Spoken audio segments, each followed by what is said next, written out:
Dear Mayor van der Laan, esteemed guests, dear colleagues, ladies and gentlemen. It gives me a great honor and a pleasure as well to open today's forum on the urban agenda. I'd like firstly to take this opportunity to thank our partners, the Association of the Netherlands Municipalities, the Association of the Provinces, I think that's for you as well, of Netherlands as well, the City of Amsterdam and the Province of North Holland for their cooperation in preparing this important event. Cities are the drivers in the world at the moment, and more to come. And that's why we have so strongly this urban agenda here today. Our towns, cities and urban are the driving force not only in the European Union but across the world. Today, nearly 3/4 of citizens live in our cities and the numbers grow each day, and with good reason. Our urban areas are renowned for sparking innovation, for being hubs of creativity, offering a space for leading cultural and social transformation. The pool of people is, of course, more often than not linked to new jobs, new professions, new prospects and new lives. The world is changing rapidly, and we even need to speed up a lot of our processes. Amsterdam definitely is a shining example of just this, a city recognized across the globe for its economic strength, rich cultural heritage and innovative thinking. Only last month, I had the pleasure to join the Commissioner Carlos Moedas to deliver the award of the European Capital of Innovation to Amsterdam. And that is what Amsterdam can do at the moment and for the next 2 years. Be really the pioneer on innovation, especially societal innovation, how to have a lot more activities going along with citizens, implementing truly the quadruple helix concept, where it's not only the traditional triple helix where the universities, research institutes, industry and the public bodies operate, but it's more and more to engage citizens, open the doors for the citizens to be involved. And that's what we see in Amsterdam today. But I'll give then the chance to the mayor to talk more about that. What is the uniqueness of Amsterdam? I just want already here mention that we have documented a lot of that, couple of the case examples or in this small teaser, because the big book will be published and brought to Bratislava. And this is all about the pioneering cities and regions, how we and how the different cities can make new things to happen for the benefit of the people. A few words about this Westergasfabrik. This is as well a good example of changes. If we take a look at this magnificent setting where we are today, this old gas factory built in the 19th century and closed already in 1967. This reflects precisely what cities present, places that are able to revitalize and develop. Yet the rapid growth of urbanization brings with it difficult and complex challenges. Social depreciation, overstretched public services, pollution and pressure on housing. And these are the challenges that we are facing, different parts of Europe a bit differently, but anyhow with the same origin, with the same need for new innovative solutions.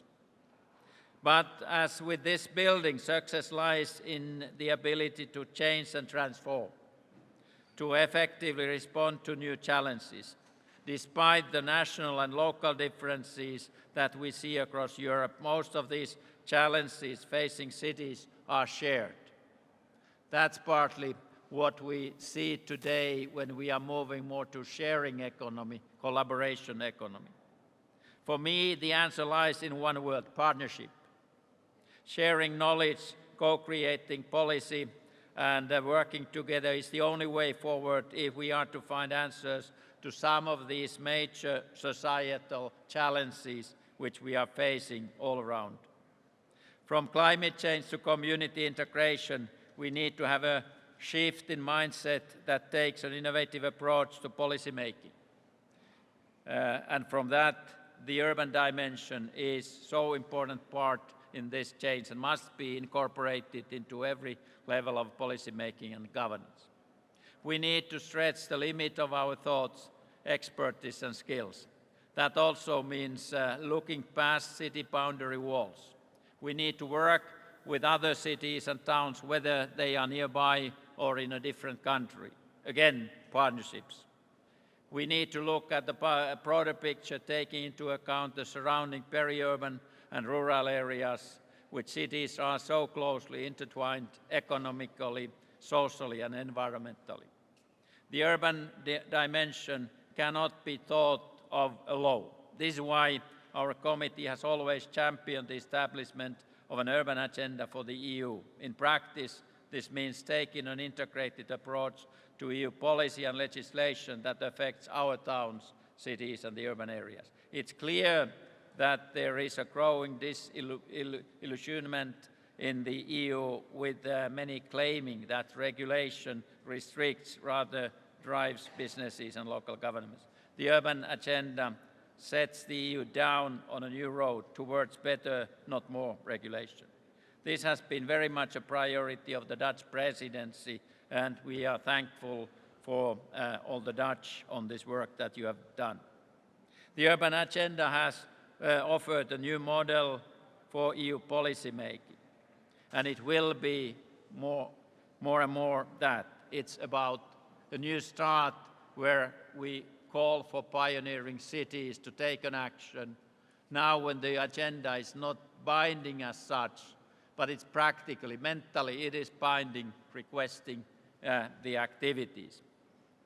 The implementation of the urban agenda will be addressed since several of our confirmed speakers are coming here today from all around in Europe and the world, and we continue this in Bratislava in the summit of regions and cities 8 and 9 July, where we will debate on the way investment should be boosted in regions and cities. There we will have many of the capital cities showing their commitment, cities such as Vienna, Prague, Bratislava, Sofia, The Hague, Berlin. Many others have already confirmed that their mayors, key political decision makers will be showing the guide for the others. And as well, small and medium cities, for instance, Santander, Nitra, many others will contribute in the summit in Bratislava.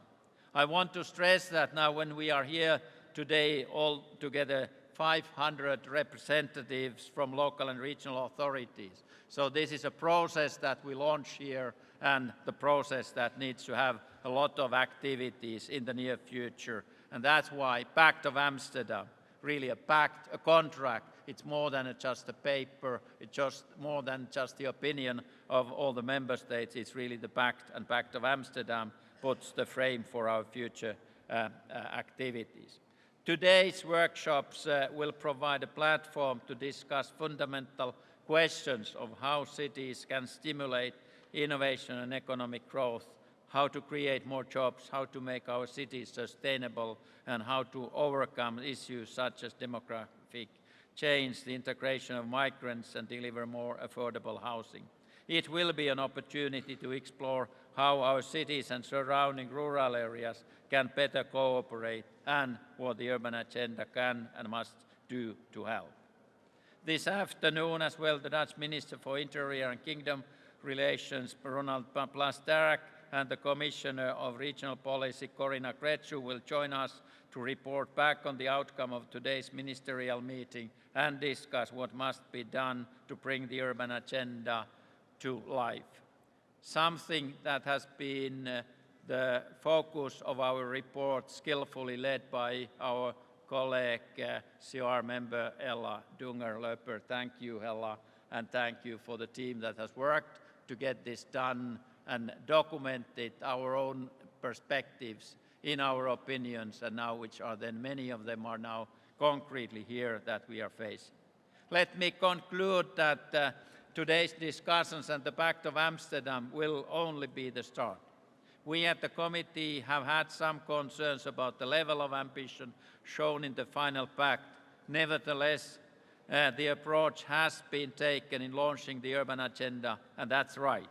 Unraveling and integrating EU regulation to make it more effective to benefit our communities and actively involving everyone responsible for delivery, including local and regional leaders. It's the process.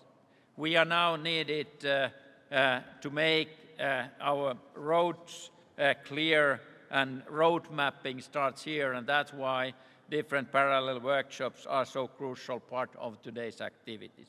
I look forward for discussions today. Thank you for all coming here, but especially thank you that you will be contributing throughout the day in the different activities.